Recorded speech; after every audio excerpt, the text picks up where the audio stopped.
I'm in this kind of smart area, and it's nice. It's middle class, it's twee. I like that. That's good. Trick or treat, the kids come back with after eights. I like that about it. It's good. But the thing is, you're under pressure now to put on big security on your house. This is a thing. The security consultant comes round and does a spec on our house. And this is the most boring man in the world, the security consultant. They talk about security, that's all they can think about. They come in, everything is wrong about your house. You know you're getting fleeced, but you can't say no to any of it anyway.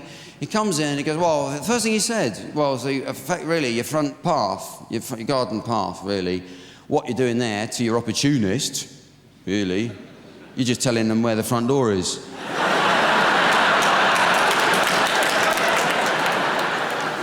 And he's all full of tips. You've got to think. You see, this is what he says. You've got to think like a burglar to stop a burglar, right?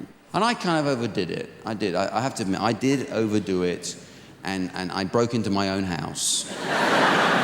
And in my opinion, the children totally overreacted to the balaclava.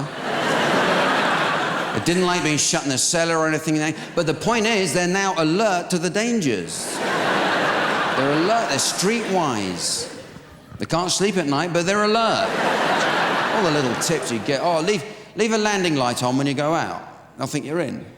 Who the hell spends the evening on the landing? Leave your radio on, then they'll think you're in. Yeah, except if it's Melody FM, then they just think you're bedridden. But then they're always covering their as well. You see, or you can't. Thing is, you can't actually stop a burglar getting in. The best you can do is actually just slow them down, is what you can do. So in that respect, they're pretty much like in-laws, you know. They'll come, they'll knock on all the windows and you can hide, but eventually they'll get in. And it's all the emotional blackmail as well. That's what I hate about it. It's the emotional blackmail, because they lay it on you. Well, it's up to you whether you have this stuff or not, but really what you have to think about is worst-case scenario.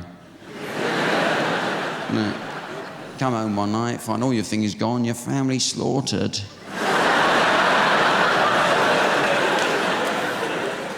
Do you want that on your conscience? I'm thinking, well, yeah, I've got a pretty good hi-fi, so maybe you're right. I don't... But that's the fear, isn't it? It's the fear factor that they give it. The big fear thing is with being burgled when you're in bed, isn't it? Everyone's terrified of being statistically, in actual fact, you're much more likely to be burgled when you're at a comedy show. So, you know, it's... But that is it. We're scared of being in bed where we should feel safe. Hearing those words, isn't it? Wake up. I think there's someone in the house. I think there's someone in the house. I heard something. Which you know is subtext for put your slippers on, go downstairs and have a look.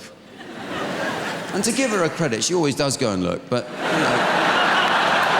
No, because I'm the second line of defense. I'm at the top of the stairs. I am. I got strategies. I know what I'll do. Obviously, your first impulse, if you hear someone in the house and you're upstairs in bed, your first impulse is just, you know, go to the top of the landing and just shout, "Go back to Liverpool!"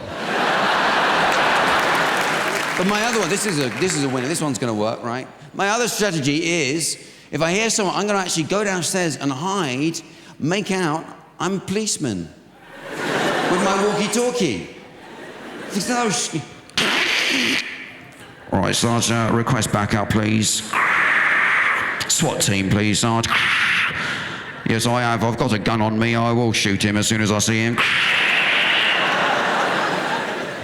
I think that would work.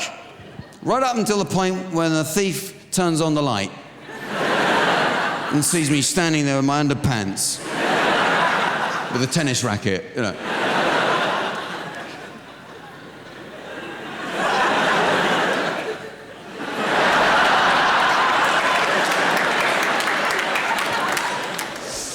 Please help yourself, it's all.